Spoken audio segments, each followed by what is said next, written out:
Okay, good afternoon, everyone. Welcome to another episode of Beyond Connections, your bi-monthly avenue to ask us, the analysts of Abacus Securities Corporation, your questions about the stock market, about your portfolio, about listed companies that you might be interested in investing in, or maybe companies that you're already invested in. My name is Bess. I'm one of the analysts for Abacus Securities and or MyTrade, and I'm joined today, as usual, by these two gentlemen. Hi guys, I'm Introduce Rainier, yourself. one of the analysts for Abacus as well, covering the consumer names and also the gaming stocks. So, yes. I'm Isaiah, one of the technical analysts for MyTrade Annapolis. Let me know what stocks you would like to see. Okay. Okay, so while we wait for your questions, please everyone feel free to post your questions in the chat box. Hot off the presses, the BSP today announced that they have cut the policy rate by 25 basis points, as was widely expected. Uh, this is the policy rate is now at 5%. This is the third cut this year, and there's still the possibility of another one in October, and maybe even more next year. So, what do you think, guys? How will this affect your portfolios? Well, I think to start off, since I think we have been mentioning before that the rate easing cycle will also benefit the high yielding names since there will be a transition from uh, hopefully into the equity markets. So that's why we've seen several of the high yielding names have been going up, namely the REITs and some of the double digit ones, so the likes of LTG. And the window might be closing for those names. So basically, the cycle for the dividend names might be on its tail end. So for those looking at adding some of their portfolio into dividends, I think it might be the time soon, especially given the current market declines or weakness. So any pullbacks would be a welcome development for those looking for yield, since a lower average price would result to a higher yield. Yes, and special mention, I think, for RCR, which we are expecting to have a good chance to be added to the index by next year, since it will increase its shares outstanding and its market cap, um, because of an infusion of assets from RLC this second half. Still don't see any questions in the chat. Anything new that you would like to highlight, Icy? What stock are you looking at? Well, we can look at just a quick glance at the PSE and PSEI and the all shares, probably. It's Joseph there. Show the chart. Yes, thank you so much. So just a quick glance at the PSEI. Kind of hit the volatility stop level here. So it's been declining since even the last time we were on the show again. It's looking like a sell on rally, while the all shares is also initially probably want to see a reverse head and shoulders here, but it was not able to be sustained even despite of the bullish golden cross here, the 50-day crossing above the 200-day moving average. So it looks like so far there could be continued weakness in the coming weeks and months, possibly.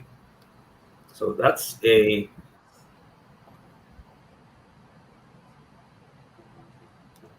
quick glance at the best or Rainier. Oh no, continued weakness. Is that because of Ghost Month, which is supposed to start, or has it started already? Scary month. It's supposed to last until September, right? I'm not sure. I may look Chinese, but I'm not really Chinese. Anyway, there's a question on the chat box from Cadis H. Insights for JFC, please. So maybe both on a technical and fundamental view. Yes. Um, So while I JFC. see pulse of the chart, for JFC, it has been the outlier in the market ever since the earnings were announced. So since earnings were announced, the index has pretty much been weaker than what we expected. But JFC, on the other hand, has outperformed. I think ever since they disclosed their second quarter, first half results, they've gone up about more than 10%. So a lot of that is coming from the positive surprise from its Q2 with the record operating income numbers.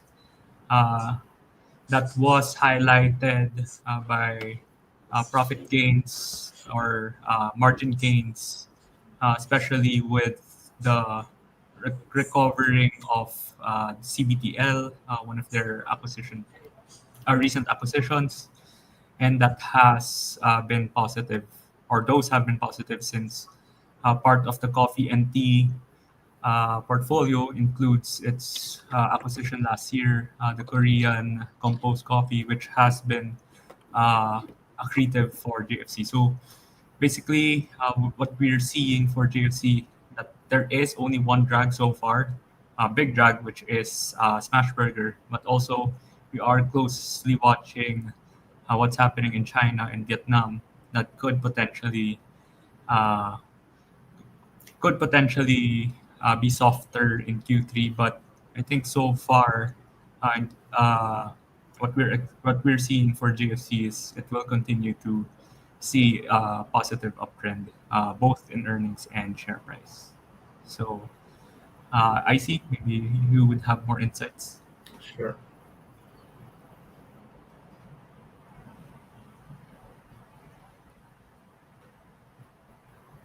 So if we can, thank you. So previously we identified some support range between 214 to 208 pesos. It managed to hold this level. This channel has actually been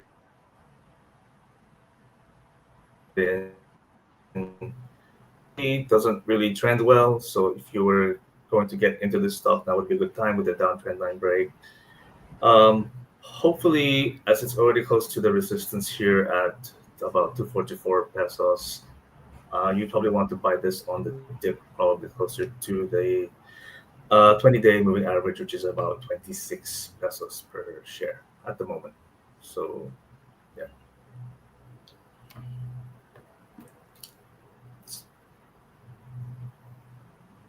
okay, thanks, guys. Next question from Sheng Lagno. Insights for SP po. So again, both technical and fundamental from guys. Yes, for SPNEC, actually, we just wrote a report on this. So for those who aren't clients yet of Abacus, for those who would want to receive our short takes or reports, our daily reports, please feel free to open an account with us. And after opening account, you would have all access to our reports. And for SPNEC, I guess just a brief update is we are still expecting uh, the flagship project of the Terra Solar one to be set for completion and commissioning and energization by early next year. Or I think there have been talks um, of a possible earlier timeline for the Terra Solar project, but I think at current prices, we still find it attractive, especially with the pipeline projects. Uh, Management has indicated that after Terra Solar 1, there is the possibility of building Terra Solar 2 in development, as well as a possible infusion of the Meralco Green asset. So, just so in case someone doesn't know, SPNEC is now mostly controlled by the Meralco Group. which eliminates some of the execution risk behind some of its pipeline projects.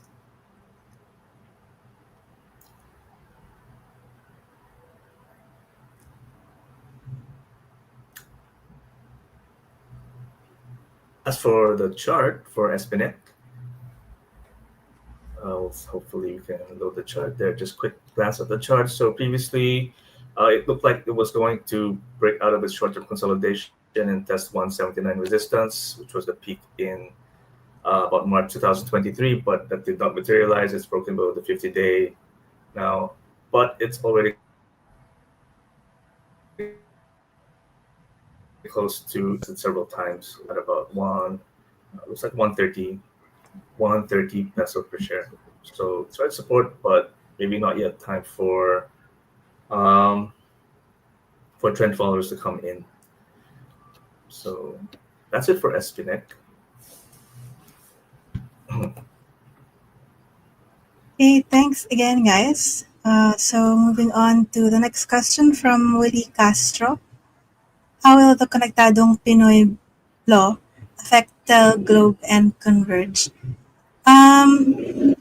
As you probably know, the Konektadong Pinoy bill lapsed into law over the weekend, and this has already actually affected negatively the share prices of Tel and Globe, with the concerns that this law disadvantages current players and gives an advantage in terms of looser regulations for new players in the broadband space. So that's the main issue that Tel and Globe uh, has regarding this law, and there are also concerns about security risks because of this. We will have to wait until the implementing rules and regulations are released to be able to uh, have a better idea of the direct impact that it will have on the existing telcos, although Converge management is not as concerned about this than Tel and Globe. Maybe because they didn't elaborate really, but maybe because they have a partnership with Starlink, and could have more possibility of having an advantage with one of the, as Starlink is one of the first movers in um, satellite connectivity. That is one of the segments of the sector that is given an advantage by the law.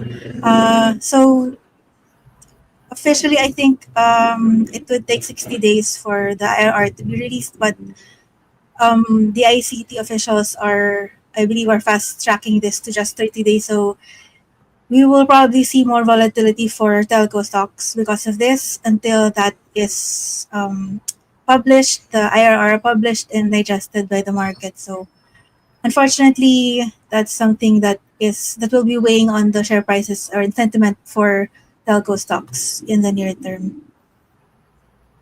Um, do you want to do the technical view on telcos, IC, or maybe? We There's a question on detail. Do you want to have a quick look at the detail? You can see that chart. Where is Tito? I think someone's asking about what can you say about detail? Okay. Is that connected? So I'll just do a quick rundown on detail the chart. So breakdown of support here at 115, trying to trade sideways base out until it gets back above about 119 or even above the 200-day. It's still looking like an avoid from a trend following standpoint. To give it back to Bess, Tito. Yeah.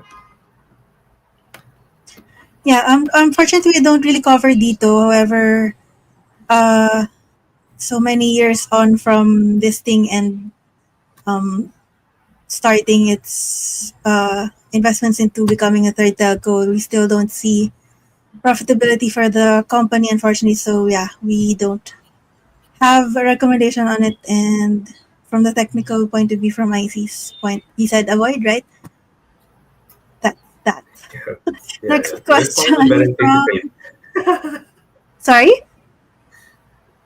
There are probably better things to trade na mas madali. Yes. Next question from Memento My N1. lag, my lag. Banks. May lag. Uh, ano bang telco mo, IC? Don't say it.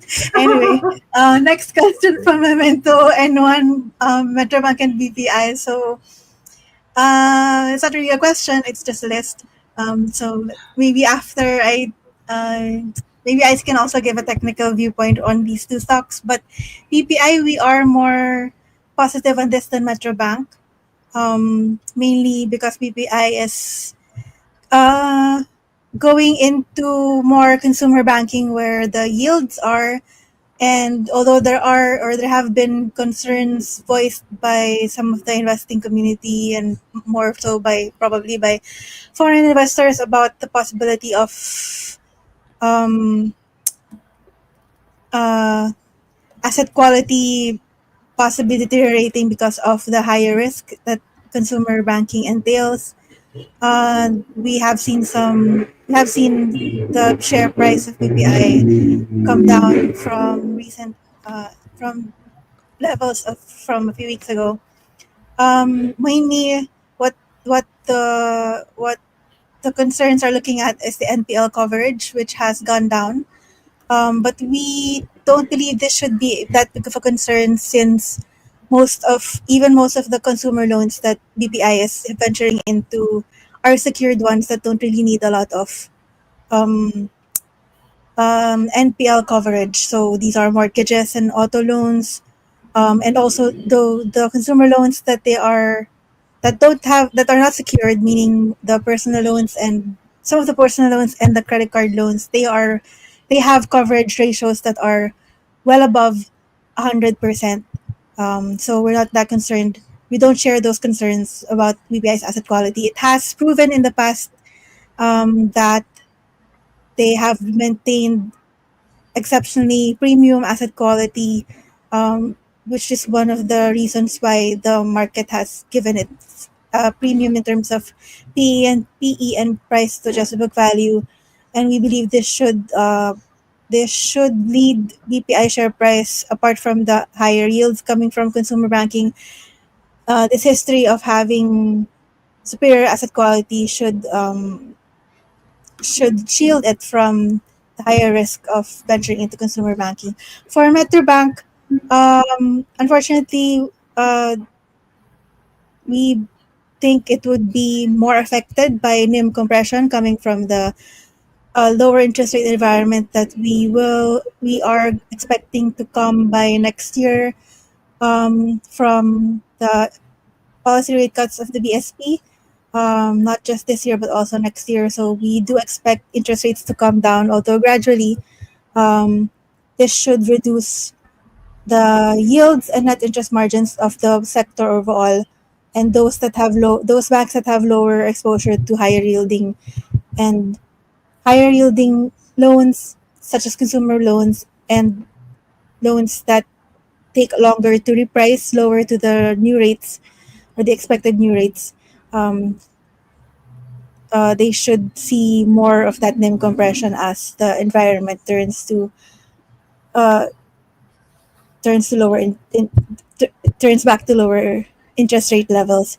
Metro Bank has I believe, 20, if I recall correctly, I think about 20% share of consumer loans to its total portfolio, which is lower than the other two big three banks.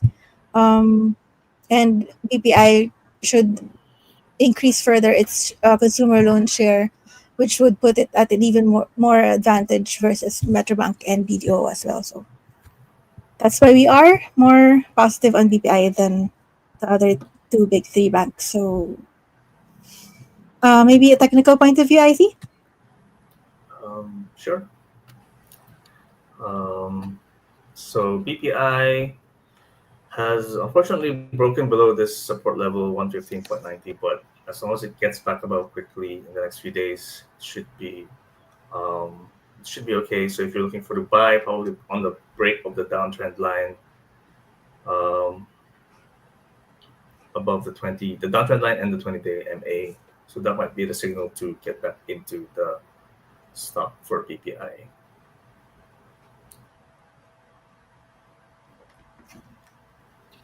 Yeah. Next question from Now back to um Bess over here.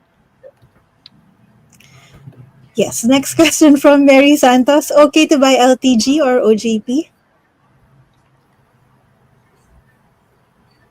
I think if you're looking for yields, uh, at this point, it might be better to buy LTG first, since OGP's dividend has already passed uh, for this quarter. Then LTG, I think the X date is the next in the next 2 weeks. I can't remember the exact date. But if you're tracking for dividends, I think both are okay. But if you're gonna be specific into their earnings, maybe our preference would be on LTG over OGP, since uh, OGP can be more unpredictable given their recent output numbers. In Q1, it was quite down significantly, but Q2 there was a rebound. But we haven't seen or heard of the outlook, and might not be able to provide, or it basically it lacks earnings visibility.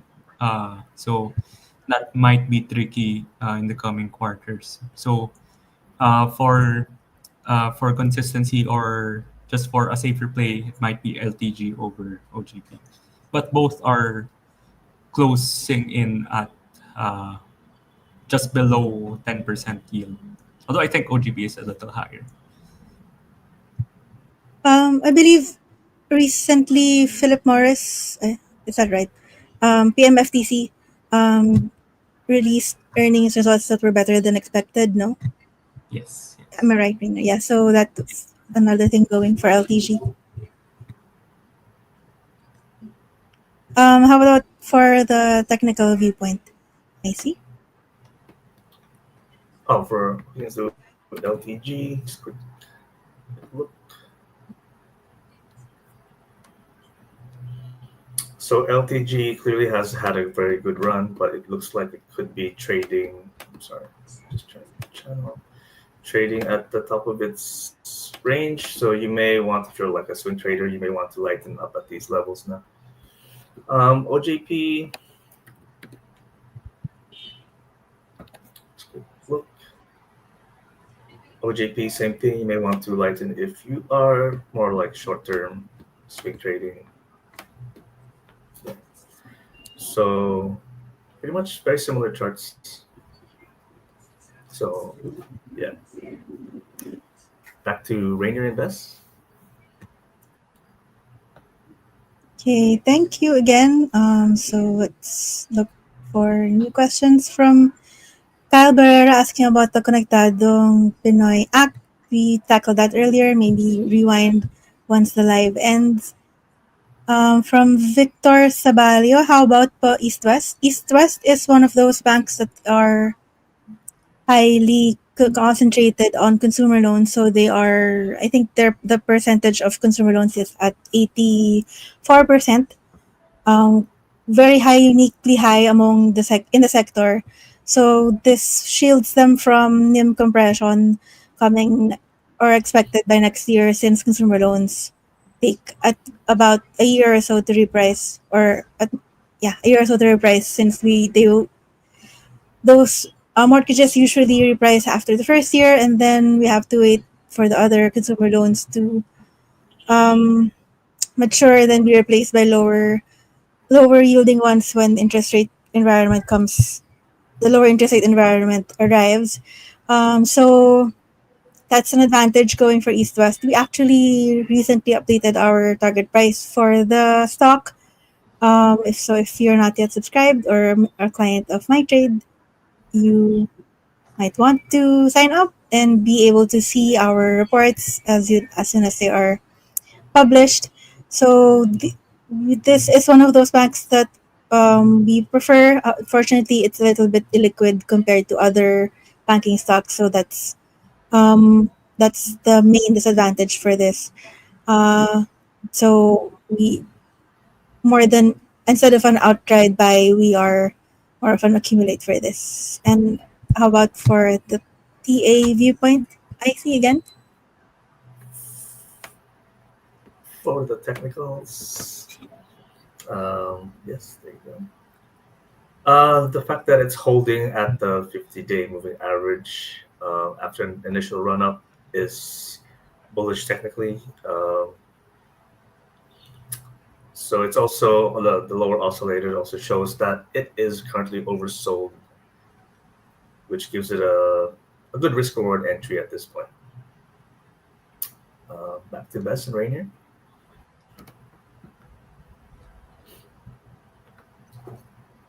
Sorry, I think we have time for one last question. So, Rainer, how about you choose which one you want to tackle? I think we can take this one, the one for Shell PH.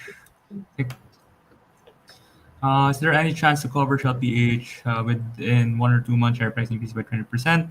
Is it because of an anticipation of dividends and not from better prospects in the oil sector?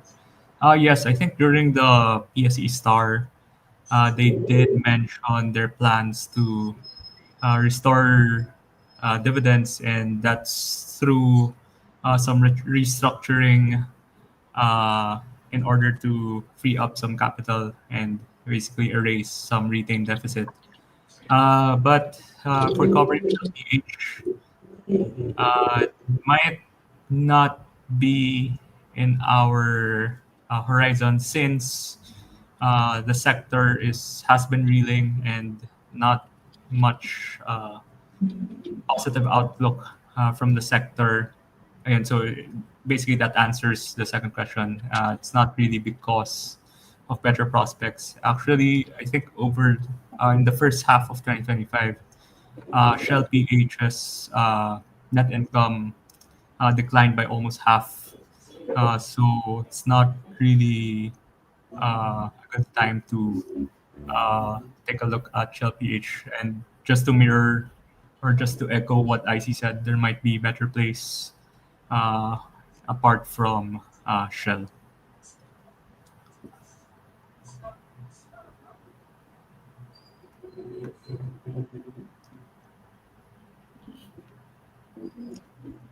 So, do you want to do the technical viewpoint on Shell? I see. To close us out. Oh, Shell. Okay, just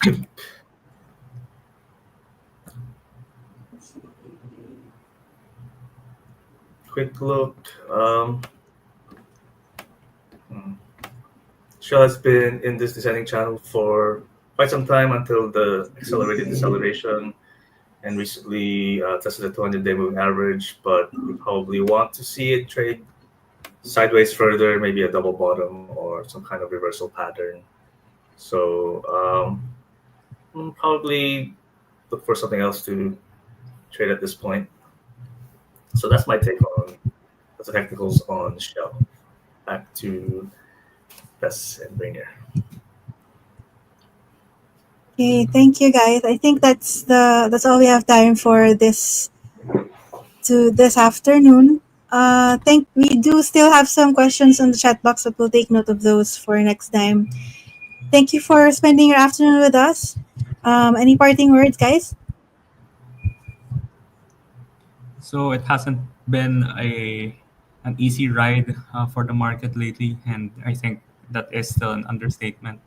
A lot of external and even internal forces affecting the market, but I think there is a lot of value in some of the names that we've talked about. And for those who want to know more about our picks, especially our top picks for the second half this year, please do sign up, and uh, you may able to join our groups and ask us questions there. I just want to wish everyone thank you for joining us and wish everyone the best of luck in all their trades as always. Thank you.